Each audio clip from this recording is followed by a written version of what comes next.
అభివృద్ధి పనుల్లో ప్రజలను భాగస్వామ్యులను చేయడమే ప్రభుత్వ ముఖ్య ఉద్దేశమని మంత్రి నారాయణ తెలిపారు. నెల్లూరులో జరిగిన కార్యక్రమంలో ఆయన పాల్గొన్నారు. ఈ సందర్భంగా కార్పొరేషన్ పరిధిలోని వెల్ఫేర్ అసోసియేషన్ల ప్రాంతాల్లో ప్రతి నెల ఒకరోజు అధికారుల బృందం నేరుగా వచ్చి సమస్యలను పరిశీలిస్తుందని ప్రకటించారు. శ్రీనివాసనగర్ డ్రైనేజీ సమస్యలను త్వరలోనే పరిష్కరిస్తామని హామీ ఇచ్చారు.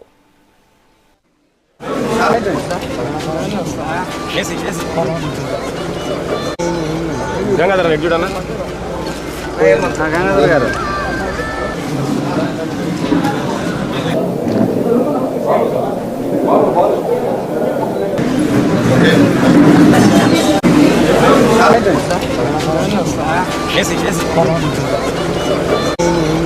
గంగాధర్ రెడ్డి చూడన్నా గంగాధర్ గారు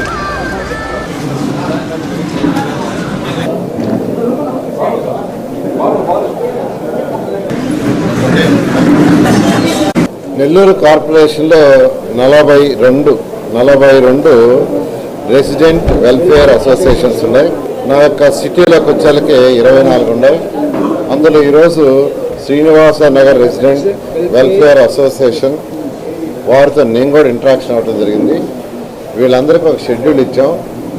ప్రతి నెల ఒకరోజు మా అధికారులే, ఒక టీమ్ ఆఫ్ అధికారులు, అంటే శానిటేషన్ కావచ్చు, రోడ్స్ కావచ్చు, వాటర్ కావచ్చు, ఎలక్ట్రిసిటీ కావచ్చు, దానికి సంబంధించిన అధికారులు, సచివాలయం స్టాఫ్, అడిషనల్ కమిషనర్లు వీళ్ళందరూ ఇక్కడికి వస్తారు. నెలకు ఒక రోజు వస్తారు.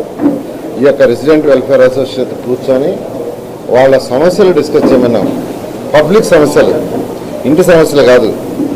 రోడ్డు కావచ్చు, డ్రైన్ కావచ్చు, వాటర్ కావచ్చు, లైట్ కావచ్చు, పార్క్ కావచ్చు, స్కూల్ కావచ్చు, హాస్పిటల్ కావచ్చు, టెంపుల్ కావచ్చు, ఏదైనా ప్రభుత్వం చేయాల్సిన పనులకు సంబంధించి డిస్కస్ చేయమని అది చాలా చక్కగా మొదలుపెట్టారు. I'm really happy. ఎందుకంటే ప్రభుత్వం చేసే పనులతోటే ప్రజలు కూడా భాగస్వామ్యం అయినప్పుడే ఆ సొసైటీ బాగుంటుంది.